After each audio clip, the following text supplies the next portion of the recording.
You're gonna try that. The waffle. And then I've got lemon meringue yogurt, some fruit. All right, the lemon meringue yogurt, the waffle, the blueberry, and a touch of strawberry.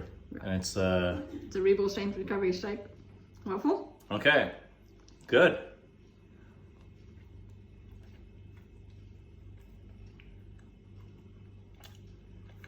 Wow. What's it like? Sweet? Not so sweet? Good?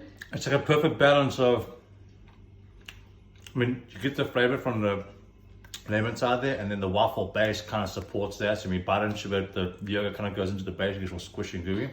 And then the berries add a nice citrusy bite to it, and the blueberries just explodes in the mouth. It's a little party in my mouth, yeah. Cool.